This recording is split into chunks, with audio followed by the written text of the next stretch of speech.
Sometimes I have dreams of making marimba. Sometimes I once had a dream how I can improvise on marimba to make a marimba. Then I followed my dream. Yeah, when I wake up in the morning, before I come to work, I take a shower, have my breakfast, then walk. Here it's about 10 minutes walk, or 15.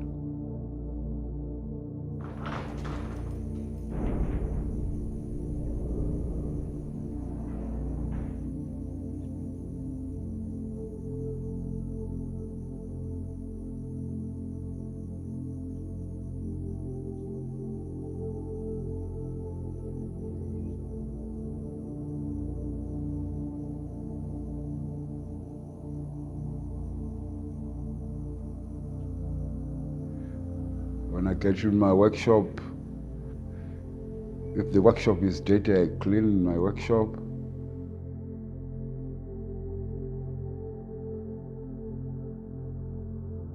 I have a little prayer before I start any work. Mararu denga rutenda nezvamunotiitira.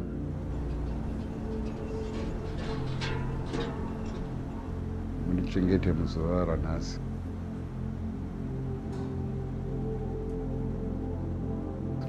Munditungamire mubasa randoita.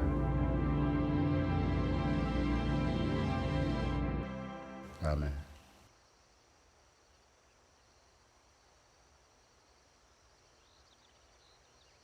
Hi, my name is Michael Sibanda, and originally I'm from Zimbabwe, a music educator, and now I'm based in Johannesburg, South Africa.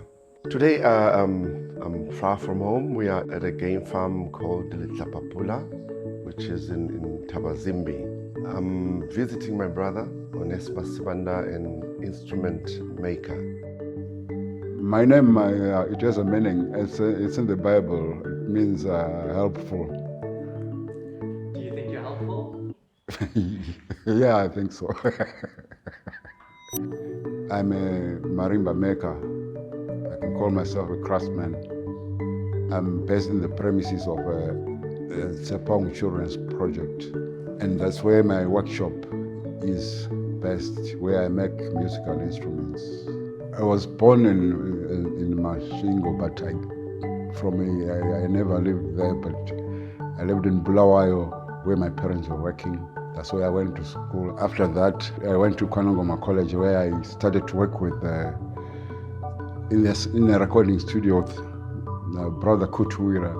In our family, we're just 5 guys. It was difficult to get around with with growing up without a sister. You don't get used to talk too much to girls when you're at school.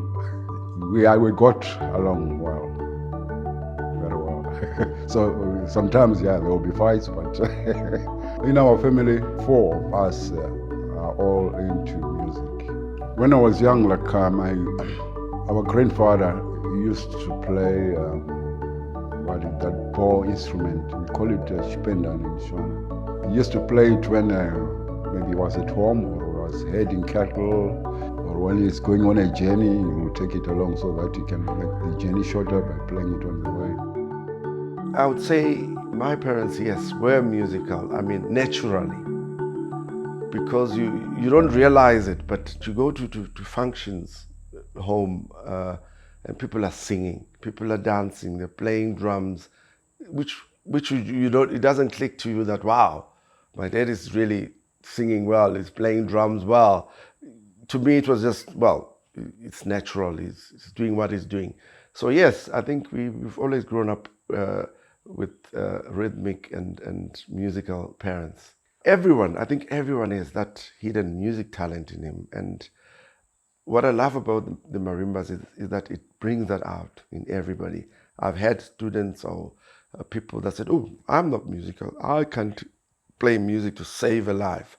I said, no, come try the marimba. I've had students that have started thinking they don't play instruments and end up saying, after playing marimbas, They take up other instruments. Now I want to try the piano, I want to try the guitar. They've discovered that hidden sort of music talents that's inside everyone. I'll take you back to growing up with my brother. I mean, we were always a team. He's the one who went to work in the music manufacturing workshop. So he started learning how to make marimbas from a young age, and he's been doing that all his life. And then I went to train to be a music teacher. So we've always been a team.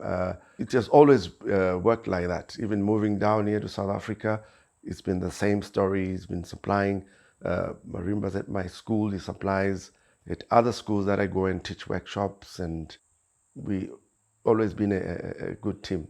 The marimba is not a traditional instrument of Zimbabwe. The marimba we have, it was a design that was taken from the choppy marimba in Mozambique and the salimba in Zambia, and then that was put together to have what we have now, the Kwanongoma marimba. And it comes in 4 voices. You get the soprano, the tenor, the baritone, and the bass. And each instrument has a role to play in the ensemble. For example, the soprano will play the melody, the tune, and the tenor will play the chords, that's playing 2 notes at the same time.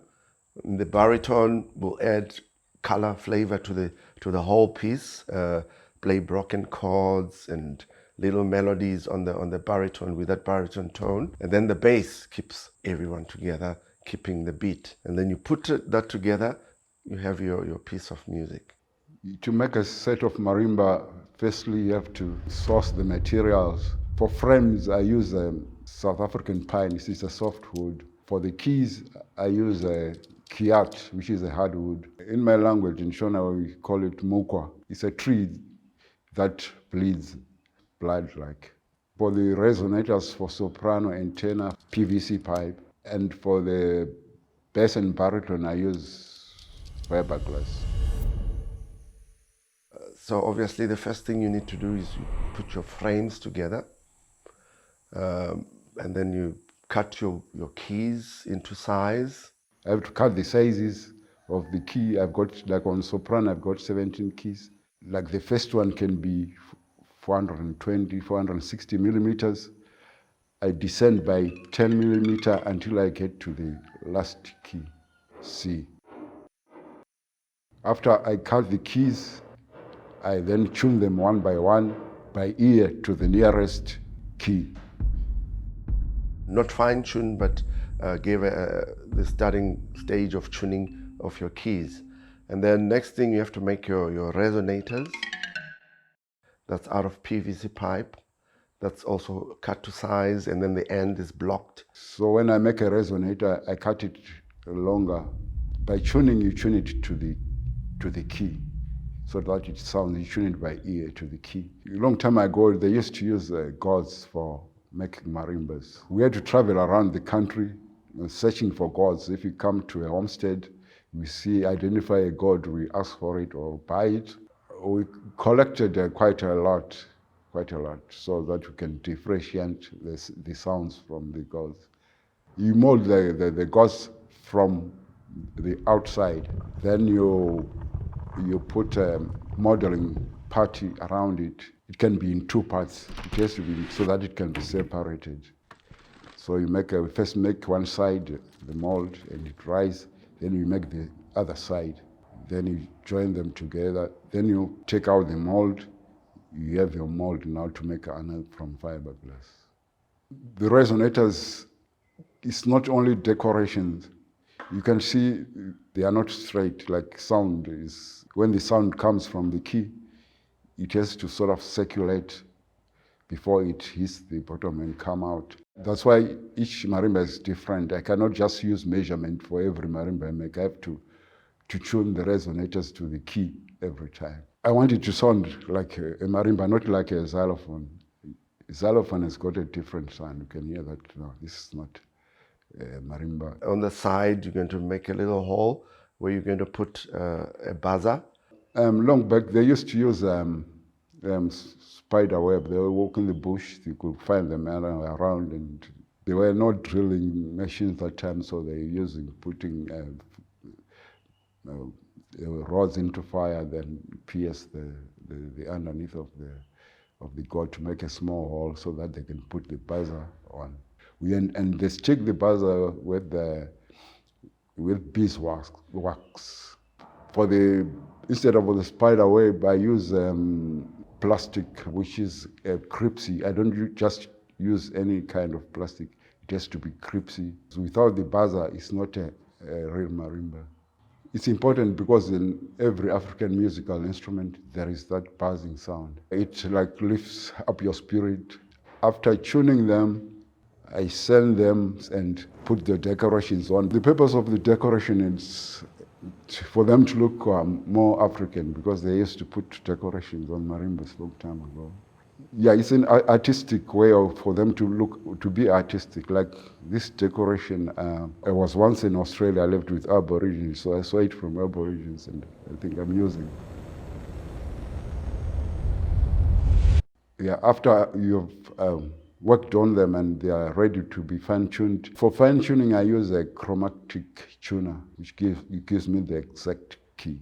What happens next year is start tuning the resonators, because the resonators have to be tuned to the key. So you tune one by one, you'll be cutting beat by beat until you get the sound you want, one by one. When it comes to oiling the keys, it's after you've finished all the processes of tuning, fine-tuning. And the purpose of oiling the keys is that water can't penetrate. Oiling is to protect the keys and to make them lookable too. The last step of the process is, because you have to oil the keys one by one, the last process is to mount them to the frame. That's the end of the process. At the beginning, our parents were against us doing music. My late brother, Leonard Sibanda, he was very musical, very charismatic. He was a people's person. I mean, wherever he was, you'd be the center there telling jokes, and he was really a people's person, but very talented musician. He always used to play guitar. Sometimes we would attend, when they have shows, we go and attend the shows. And he would come and rehearse his guitar and, give us also a simple bass line to play on that guitar. Just stay there, just play simple. How did he pass? He had an operation before.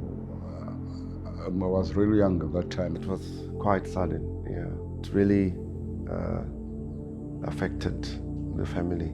Actually, he was such a charismatic person, and suddenly he's not there, and he left quite a gap, and And how do you fill that gap? Well, I feel it through the music. Sometimes also when I perform, he comes to memory, and I think he's looking out and keep pushing us to keep doing well. So the memories are good. Yeah.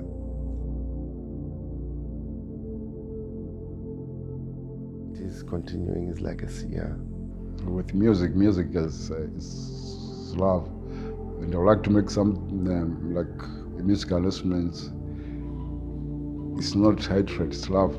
So I make musical instruments, marimba, to give people love. I think I'll be making them for as long as I live.